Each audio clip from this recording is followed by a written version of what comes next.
નમસ્કાર, આપ જોઈ રહ્યા છો વીટીવી ન્યૂઝ. હું છું આપની સાથે વત્સલ. બુલેટિનની શરૂઆત કરીએ, જોઈએ વિગતવાર સમાચાર. તો કાયદો વ્યવસ્થાની સમીક્ષા કરવા ગૃહ રાજ્યમંત્રીની બેઠક.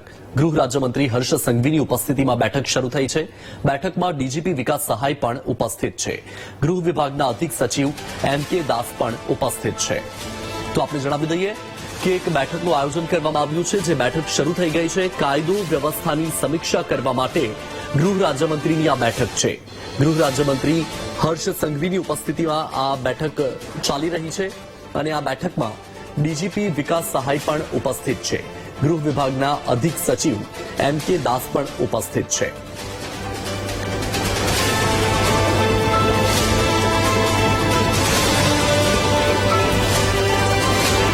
મેટ્રોપોલિટન સિટીઓની અંદર જે ઘટનાઓ બને છે એ ઘટનાઓ જોડે જોડે એ લોકોને જે ન્યાય અપાવવાની કામગીરી છે, એમાં ગુજરાત દેશમાં સર્વપ્રથમ રાજ્ય છે જે ફાસ્ટ ટ્રેક કોર્ટ દ્વારા ઝડપથી ન્યાય અપાવવા માટે અનેક દાખલાઓ આપ સૌની સામે એ પુરવાર કરે છે કે ગુજરાત ઝડપથી ન્યાય અપાવવામાં આપણું રાજ્ય દેશમાં સર્વપ્રથમ રાજ્ય છે.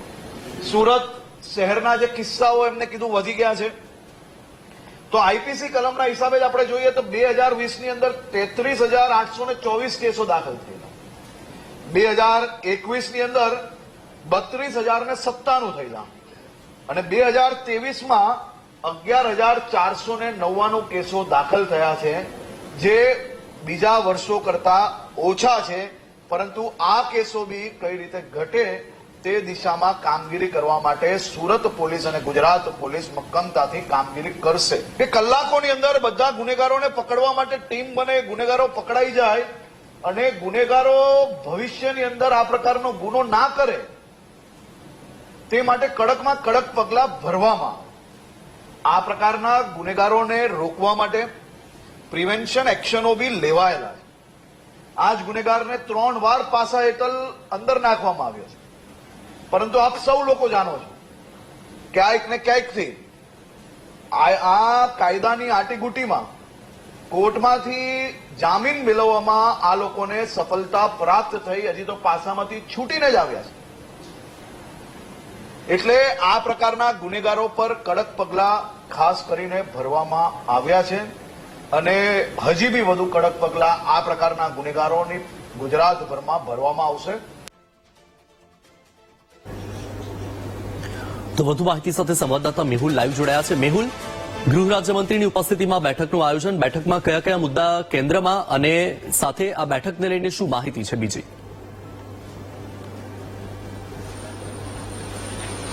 બિલકુલથી વત્સલ, વાત કરવામાં આવે તો બેઠકની શરૂઆત થઈ ચૂકી છે. ગૃહ રાજ્યમંત્રી હર્ષ સંઘવી, રાજ્યના પોલીસ વડા વિકાસ સહાય અને ગૃહ વિભાગના અધિક મુખ્ય સચિવ એમ.કે. દાસ છે તે આ બેઠકની અંદર ઉપસ્થિત છે.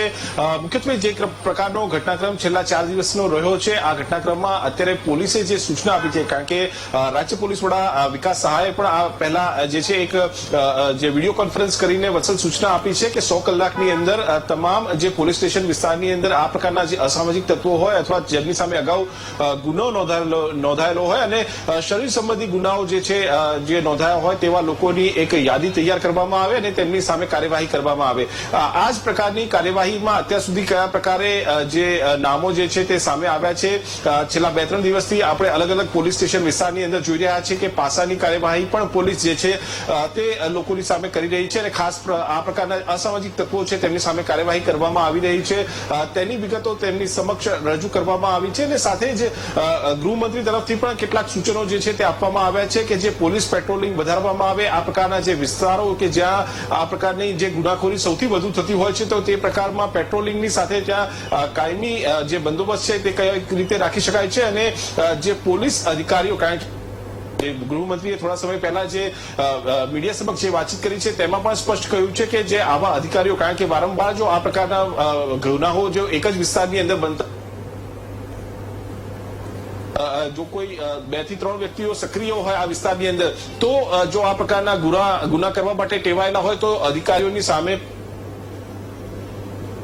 અને પોલીસ અધિક્ષક વિડીયો કોન્ફરન્સના માધ્યમથી જોડાયા છે અને જે પ્રકારે શહેરી વિસ્તારોની અંદર જોડાયા છે અને જે પ્રકારે શહેરી વિસ્તારોની અંદર વિશેષ આ પ્રકારના જે ઘટનાક્રમ છેલ્લા 2-3 દિવસની અંદર રહ્યો છે, તો શહેરી વિસ્તારમાં પણ આવા જે વ્યક્તિઓ છે તેમની સામે શું કાર્યવાહી કરવામાં આવી રહી છે અને હવે પછી જ્યારે નામો ડીજીપી તરફથી આવશે અને તેમના તરફથી જે સૂચનો આપવામાં આવે છે તેનું પાલન કઈ રીતે થશે, આ તમામ બાબતો ઉપર સમીક્ષા જે છે તે આ વિડીયો કોન્ફરન્સની અંદર કરવામાં આવી રહી છે. વત્સલ. બિલકુલ મેહુલ, માહિતી સાથે જોડાવા બદલ આપનો આભાર.